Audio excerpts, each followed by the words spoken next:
ఎప్పుడైనా ఆలోచించారా మీరు నిలబడి ఉన్న ఈ భూమి లోపల అసలేముంది అని? ఎందుకంటే మన చూపెప్పుడు పైనే ఉంటుంది, కానీ మానవుల అతిపెద్ద రహస్యం పైన కాదు, భూమి కింద సమాధి ఉంది. పురాణ గాథలు తీసుకున్న రహస్య మార్గాల గురించి మీరు వినే ఉంటారు, అవసరమైనప్పుడు తప్పించుకోవడానికి ఉపయోగపడేవి. అయితే ఇక్కడ ఒక విషయం, భూమి లోపలే ఉంటూ పూజలు చేయడం, రాజ్యాలకు సంబంధించిన రహస్యాలు దాచడం, ఇవన్నీ కూడా జరిగాయి. టర్కీలో ఉండే డేరింగ్ క్యూ అనే నగరంలో 20,000 మంది పూర్తిగా భూమి లోపలే నివసించే వాళ్ళు. ఇంతేకాదు అమెరికా కథలలో ప్రజలు ఆనాడు జరుగుతున్న విధ్వంసం నుంచి తప్పించుకోవడానికి సొరంగాల బాట పట్టాల్సి వచ్చింది. రష్యాకు సంబంధించిన ఆ రిస్ట్రిక్టెడ్ పర్వతం లోపల ప్రపంచంలోనే అతిపెద్ద కాంప్లెక్స్ నిర్మించబడి ఉంది. ఈ మూడు కూడా వేరువేరు ప్రాంతాలు, కానీ చెప్పేదొక్కటే, మానవులు తమ రహస్యాలను భూగర్భంలో దాచడానికి ప్రయత్నించారు అని. అసలు ఈ భూప్రాంత లోతుల్లో ఏమి దాక్కుని ఉంది? ఇప్పుడు అక్కడికెళ్లకుండా మనల్ని ఆపుతున్నదెవరు? మొత్తం తెలుసుకుందాం. నేను మీ డికోర్, welcome back to our channel.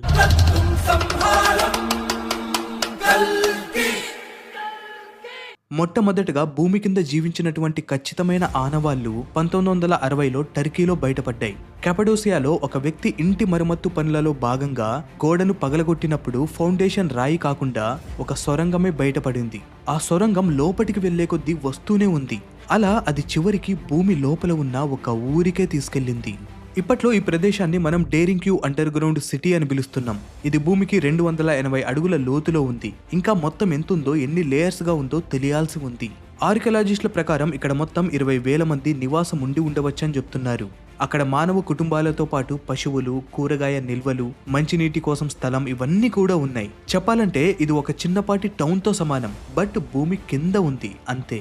మనం చూసుకుంటే దీని స్ట్రక్చర్ ఇంకా డిజైన్ చాలా ఆశ్చర్యకరంగా ఉంటుంది. ఇరుకైన వీధులు, పెద్ద పెద్ద కమ్యూనల్ హాల్లు, గుండ్రని రాతి తలుపులు, వాటిలో కొన్నైతే 1/2 టన్ను బరువున్నాయి. హైలైట్ ఏంటంటే వెంటిలేషన్ షాఫ్ట్లు కూడా ఉన్నాయి. అక్కడున్న అన్ని లెవెల్ ఇళ్లలోకెళ్లి స్వచ్ఛమైన గాలి అందేలా డిజైన్ చేయబడ్డాయి. ఇక్కడున్న కొన్ని నివాసాలు ఎంత లోతులో ఉన్నాయంటే, ఒక స్కై స్క్రాపర్ టవర్ ని తలకిందులు చేస్తే ఎంత లోతుంటుందో అంత లోతులో ఉన్నాయి. అలాగే ఇక్కడ బావులు, స్టోరేజ్ రూమ్లు, వంటశాల, చిన్నపాటి ప్రార్థనా మందిరాలు అన్నీ ఉన్నాయి. ఇవన్నీ కూడా భూమి కింద రాతి మీద చెక్కి నిర్మించినవి. ఇక్కడ ఈ నగరం ఏదో అప్పటికప్పుడు నిర్మించుకున్నది కాదు, అదే పనిగా ప్లాన్ వేసుకొని జీవితాన్ని అక్కడ సాఫీగా గడపడానికి నిర్మించుకున్న నగరం. అయితే అసలు ఇలా ఎలా నిర్మించగలిగారు అనేది అంతుపట్టిన ప్రశ్న. వోల్కానిక్ రాయిపైన ఒక రూమ్ ని చెక్కడమే కష్టం, అలాంటిది లక్షల క్యూబిక్ ఫీట్ అడుగుల రాళ్లను చెక్కి గదులు నిర్మించి ప్రాపర్ ప్లానింగ్ తో హెయిర్ షాఫ్ట్లు కూడా ఉండేలా చూసుకున్నారు. అది కూడా ఎలాంటి మిషన్ లేకుండా చేత్తోనే. ఆర్కియాలజిస్టుల ప్రకారం 2100 సంవత్సరాల క్రితం ఈ నిర్మాణం జరిగింది. ఇక్కడ బాగా గమనించాల్సిన విషయం ఏంటంటే, వెంటిలేషన్ షాఫ్ట్లకి సంబంధించి తీసేసిన రాయి పరిమాణం సాధారణ ఆనాటి చేతి మేకులను ఉపయోగించి వేరు చేసిన రాయిలా అయితే లేదు. ఈవెన్ ఈనాటి సూపర్ ఇంజనీర్లు కూడా ఈ విధమైన సూపర్ స్ట్రక్చర్ ని కట్ చేసిన నిర్మాణాన్ని చెయ్యాలంటే వాళ్ళకి పెద్ద ఛాలెంజ్ అనే చెప్పొచ్చు. బట్ ఇంతకంటే అంతుపట్టని ప్రశ్న, అసలు ఈ నిర్మాణం ఎందుకు జరిగింది? వివరాల ప్రకారం ఇది ఒక షెల్టర్ అని చెప్తున్నారు. చరిత్ర చూసుకుంటే ఈ ప్రాంతంలో పదే పదే దాడులు జరిగేవి. పర్షియన్లు, బైజంటైన్లు, మంగోళ్లు, వీళ్ళంతా కూడా దాడులు చేసిన స్థలం ఇది. భూమి లోపల అండర్ గ్రౌండ్ లో దాక్కోవడం అనేది ఒక స్ట్రాంగ్ డిఫెన్స్ అని చెప్పొచ్చు. కనుక ఈ కాన్సెప్ట్ ప్రకారం చూసుకున్నా కూడా ఈ డేరింగ్ క్యూని ఒక పెద్ద బంకర్లా అనుకోవచ్చు. కొన్ని వేల మంది ప్రమాదం నుండి దాక్కోవడానికి ఏర్పాటైన స్థలం. అయితే ఈ విధంగా అనుకున్నా ఇక్కడ ఒక చిక్కుంది. అదేంటంటే, కారణం తప్పించుకోవడానికి మాత్రమే అయితే అక్కడ ఒక టెంపరరీ షెల్టర్ మాత్రమే కట్టుకుంటారు.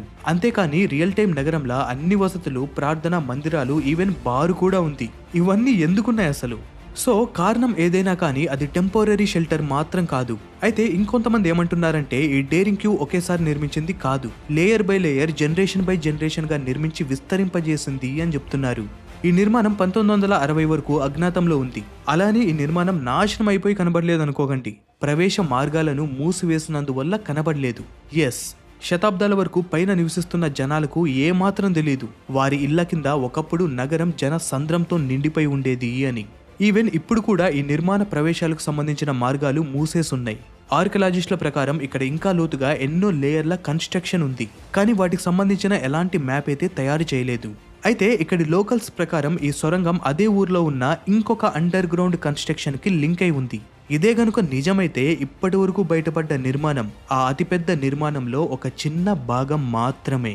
సెంట్రల్ టర్కీ భూ లోతుల వరకు వ్యాపించి ఉంటుందన్న ఈ నిర్మాణం ఈనాటికి అర్థం కాని ఒక మిస్టరీనే. ఏది ఏమైనా ఇక్కడి సొరంగాలు ప్రజల రక్షణ కోసం నిర్మించబడ్డాయని అనుకుంటే, మెక్సికోలో పిరమిడ్ల కింద ఉన్న సొరంగాలది మరో చరిత్ర. టీవా ఖాన్ శిథిలాల కింద ఒకప్పుడు లక్షల మంది నివసించిన ఒక నగరం ఉంది. అయితే ఈ విషయాన్ని 2000 సంవత్సరాలు కావాలని ఎవ్వరికీ తెలియకుండా దాచుంచారు. అత్యంత ప్రసిద్ధ దర్యాప్తు 2003లో జరిగింది. టెంపుల్ ఆఫ్ ది ఫెదర్డ్ సర్పెంట్ దగ్గర వర్షం కారణంగా ఒక సింక్ హోల్ ఏర్పడింది. ఆర్కాలజిస్ట్ అయిన సర్జియో గోమెజ్ తానే సొంతంగా ఆ సింక్ హోల్ లోకి దిగాడు. దిగి చూస్తే అక్కడ ఒక ప్రవేశ మార్గంలో ఉంది. అయితే ఆ ప్రవేశ మార్గాన్ని పెద్ద పెద్ద రాళ్లతో మూసేసున్నారు. కానీ ఆ దారిలో అతనికి అర్థమైంది ఆ సొరంగం నేరుగా పిరమిడ్ల కింద వరకు ఉంది అని. ఈ మార్గం చూసుకుంటే ఇంచుమించు 330 అడుగుల వరకు వ్యాపించి ఉంది. అలాగే ఆలయ కుడివైపు అక్కడ మూసేసిన గదుల వద్ద చివరిగా ముగుస్తుంది. గోమెజ్ ఇంకా అతని టీం ఇన్వెస్టిగేట్ చేస్తే అది కేవలం సాధారణ సొరంగం కాదు, ఇప్పటికీ ఎంతో కలవరపెట్టే అంతు చిక్కని మిస్టరీ అని తేలింది. సొరంగం లోపల విలువైన రాళ్లు, షెల్స్ ఇంకా వేలాది విలువైన వస్తువులు ఉన్నాయి. అయితే సొరంగ గదుల్లో అత్యంత వింతైనది ఏంటంటే అక్కడ దొరికిన లిక్విడ్ మెర్క్యూరీ వెలుగు పడితే స్పార్క్లింగ్ వాటర్లా మెరుస్తూ ఉంటుంది. అసలు ఆ సొరంగంలో ఆ మెర్క్యూరీని తీసుకువచ్చి అది అక్కడ ఉంచి ఆ తర్వాత ఆ గదులను ఎందుకు మూసేశారు? నిజానికి మెర్క్యూరీ పదార్థం చాలా అరుదైనది, ఇంకా విషపూరితమైనది. ఈవెన్ ఈ పదార్థం కావాలంటే ఎంతో కష్టపడి మైనింగ్ చేయాల్సి ఉంటుంది. అలాగే నిజానికి దశాబ్దాలుగా ఎవ్వరికీ ఖచ్చితంగా తెలియదు అమెరికాలో ఈ మెర్క్యూరీ పదార్థాన్ని ఉపయోగిస్తారు అని. అక్కడి వారికి ఆ గదులలో ఆ పదార్థం బయట పడ్డప్పుడే తెలిసింది. కొంతమంది సైంటిస్టులు ఏమని చెప్తారంటే ఆ పదార్థం భూమి లోపలున్న నది లేదా సరస్సుకి చిహ్నంగా చెప్తారు. ఇంకొంతమంది ఇది భూగర్భ లోతులోని కాస్మిక్ ల్యాండ్స్కేప్ లో భాగమని చెప్తారు. ఈ డిస్కవరీలో ఇంజనీర్లు అక్కడ తనిఖీ చేసి కనిపెట్టారు అక్కడి గోడలలో పైరేట్ ఇంకా ఎమటైట్ లాంటి పదార్థాలు ఉన్నాయి అని. ఈ రెండు కూడా ఎలాంటి సబ్స్టెన్స్ అంటే వెలుగులో మెరుస్తూ ఉంటాయి, అచ్చం ఆకాశంలో నక్షత్రాల్లా. ఇంతేకాదు ఇలాంటి ఎన్నో మినరల్స్ కలిపి తయారు చేసి ఉన్న ఆబ్స్ కూడా బయటపడ్డాయి. అయితే ఈ సొరంగం మొదట్లో మనం మాట్లాడుకున్న డేరింగ్ క్యూ లాంటి రహస్య సొరంగం కాదు. ఇది ఇంకా అత్యంత జాగ్రత్తగా నిర్మించబడిన అండర్ గ్రౌండ్ వరల్డ్. మన భాషలో చెప్పాలంటే పాతాళ లోకం. ఇక్కడ ఇంకొక విషయం, ఆ ప్రాంతంలో మూఢనమ్మకాలు నమ్మే విధంగా అక్కడ గదులున్నాయి. లైక్ అక్కడేదో పూజలు చేసి చచ్చిన వారు బతికేలా లేక స్వర్గంకెళ్లేలా దేవతలతో మాట్లాడే బాబాలున్నట్లు ఈ విధంగా అక్కడ ఎన్నో కథలు చెప్తున్నారు. ఇలాంటి ఎన్నో విషయాల వల్లే సొరంగాన్ని కావాలని మూసేశారనేది బాగా వినపడే విషయం. ఈవెన్ మూసేసిన వాళ్ళు కూడా ఎట్టి పరిస్థితుల్లో ఎవ్వరూ రాకూడదు అనే విధంగానే కట్టుదిట్టంగా బంద్ చేశారు. అయితే మూసేసినప్పటికీ ఈ సొరంగ నిర్మాణానికి అప్పటివారు బాగానే కష్టపడి ఉంటారు. అగ్నిపర్వత శిలగుండా మార్గాన్ని చెక్కడం, గదులను మెరిసే మినరల్స్ తో అలంకరించడం, మారుమూల ప్రాంతాల నుంచి అక్కడికి మెర్క్యూరీని తీసుకురావడం, ఇవన్నీ కూడా చిన్న పనులు కాదు, బాగా పగడ్బందీగా ఆలోచించి చేసిన పనులు.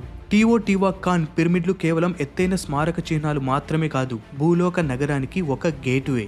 అలా పైన ఆ బహిరంగ ప్రదేశం, కింద ఎవ్వరికీ తెలియని ఒక నగరం, ఈ రెండు కూడా పవర్ ఇంకా సీక్రెసీని ప్రతిబింబేలా చేస్తున్నాయి. ఇది పక్కన పెడితే పెరూలోని యాండెస్ అని పిలువబడే పర్వత శ్రేణుల్లో చావిండి ఆంటర్ అనే ప్రాంత పరిస్థితి మనల్ని ఇంకాస్త వింతలోకి నెడుతుంది. అక్కడుండే సొరంగాలు నిజంగా మనుషుల మతి పోగొట్టడానికా అనే విధంగా ఉన్నాయి. ఈ చావిండి అంటర్ ఒక సిరిమోనియల్ సెంటర్. 1200 ఇంకా 500 BC కాలానికి సంబంధించింది. మొదట్లో ఈ రాతి మందిరం మిగతా ఆ ప్రాంత పురాతన ప్రదేశాల లాగానే కనబడేది. అయితే వింత ఏంటంటే ఈ కట్టడం కింద గ్యాలరీలు, దారి మార్గాలు ఒక నెట్వర్క్ పద్ధతిలో ఉన్నాయి. అలాగే ఇవి వేలాది మంది నివసించడానికో లేక రాజులు పాలకులు దాక్కోవడానికో కాదు. ఇది సౌండ్, లైట్ ఇంకా మనుషులు పర్సెప్షన్ ని మ్యానిపులేట్ చేయడం కోసం డిజైన్ చేయబడింది. దీనిపైన అధ్యయనం చేసిన పురావస్తు శాస్త్రవేత్తలు అక్కడి గ్యాలరీలను ఎకోయింగ్ ఛాంబర్స్ అని ఇంకా డిస్ఓరియంటింగ్ లాబ్రిన్స్ అని చెప్పారు. అంటే కావాలని అర్థం కాని లేక కన్ఫ్యూజ్ అయ్యేలా చేసిన కట్టడం లేదా కాన్సెప్ట్. అక్కడి కొన్ని మార్గాలు ఎంత ఇరుగ్గా ఉన్నాయంటే మనుషులు అందులో నుండి వెళ్ళడం చాలా అంటే చాలా కష్టం. అలా వెళ్ళినా సడన్ గా ఒక పెద్ద రూమ్ లోకి ఎంటర్ అవుతారు. ఆ రూమ్ దగ్గర సౌండ్ చేస్తే అదే సౌండ్ రూమ్ కి 4 వైపుల నుంచి ఏకో వస్తుంది. అదంతా కూడా ఈ విధంగా ఒక వింత ప్రపంచంలా అనిపిస్తుంది. ఇంకా చివరగా 1992లో ఒక రైతుల బృందం చైనాలోని జీజియాంగ్ ప్రావిన్స్ లో చెరువులోని నీటిని పంప్ చేసి బయటకు తీయాల్సి వచ్చింది. అయితే మొదట్లో వారు అది సాధారణ చెరువు అనే అనుకున్నారు. కానీ నీరు పంప్ చేసి బయటకు తీసేసిన తరువాత పురాతన వ్యక్తులు నిర్మించిన గుహ బయటపడింది. ఇంకా వింతేంటంటే అక్కడ అదొక్కటే కాదు, కొన్ని సంవత్సరాలలో అక్కడ మొత్తంగా 10ల సంఖ్యలో గుహలు బయటపడ్డాయి. ఇప్పట్లో వీటిని లాంగ్యూ కేవ్స్ అని పిలుస్తున్నారు. ఇక్కడ ప్రతి గుహ కూడా చాలా అంటే చాలా పెద్దది. ఎత్తైన పైకప్పులు, విశాలమైన హాళ్లు, అలాగే గోడలపై పనిముట్లకు సంబంధించిన గుర్తులు ఉన్నాయి. అయితే వీటి నిర్మాణం గురించి హిస్టారికల్ రికార్డ్స్ గానీ, ఇన్స్క్రిప్షన్స్ గానీ, సంబంధించిన లోకల్ హిస్టరీ గానీ ఏమీ లేవు.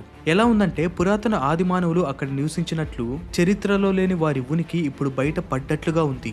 ఈ లాంగ్యూ కేవ్స్ పరిమాణం నిజంగా చాలా ఆశ్చర్యకరమైనది. 100 అడుగుల వేరువేరు గదులు, వాటి పైకప్పులు ఎంత ఎత్తు వరకు ఉంటాయంటే అక్కడ ఎయిర్ క్రాఫ్ట్ యాంగర్లు కూడా ఈజీగా ఉంచగలం. ఇంటీరియర్ కూడా ఎంత వింతగా అనిపిస్తుందంటే అక్కడి గోడలపై మేకుతో కొట్టిన గుర్తుల డిజైన్ ఉంటుంది. ఒక అంచనా ప్రకారం ఆ గుహల నిర్మాణంలో 1 మిలియన్ క్యూబిక్ మీటర్ అంత రాయి తీయాల్సిన అవసరం ఉంది. ఆధునిక యంత్రాలు ఉపయోగించినా కూడా ఇది సాధ్యమయ్యే పని కాదు. ఆర్కియాలజిస్టుల ప్రకారం ఈ నిర్మాణం ఇంచుమించు 2000 సంవత్సరాల క్రితం జరిగి ఉండవచ్చని చెప్తున్నారు. కానీ ఏ రికార్డులలోనూ వీటికి సంబంధించిన ఎలాంటి ప్రస్తావన లేదు. చైనా అంటే రికార్డు కీపింగ్ లో ముందుంటుంది. అలాంటిది దీనికి సంబంధించిన చరిత్ర ఆనవాళ్లు లేకుండా ఉండడం చాలా ఆశ్చర్యకరం. ఇంకొంతమంది ఈ గుహలకు సంబంధించిన వింత కథలన్నీ చెప్తున్నారు. అలాగే ఇక్కడ ముఖ్యమైన ప్రశ్న ఏంటంటే ఈ గుహలు ఎందుకు ఖాళీగా ఉన్నాయి? లోపల ఎటువంటి శిథిలాలు గాని, కళాఖండాలు గాని ఎందుకు లేవు? ఈ ప్రశ్నలకు ఇప్పటికీ సమాధానాలు దొరకలేదు. మనం గమనిస్తే మానవుడు భూగర్భంలో ప్రతిదీ కూడా ముఖ్యమైనదే దాచుకున్నాడు. నగరం, ఆయుధాలు, ఇంకా ఎన్నెన్నో. కొన్నింటికి మన దగ్గర సమాధానాలు లేవు, మరికొన్నింటికి మన దగ్గర అర్హత లేదు లేదా అనుమతి లేదు. బట్ ఒక్కటి మాత్రం నిజం, మనం తెలుసుకోవాల్సిన చరిత్ర ఇంకా చాలానే ఉంది. ఫ్రెండ్స్, ఈ వీడియో గురించి మీరేమనుకున్నారో ఖచ్చితంగా కామెంట్ చేయండి. నెక్స్ట్ వీడియోలో మళ్ళీ కలుద్దాం. జై హింద్.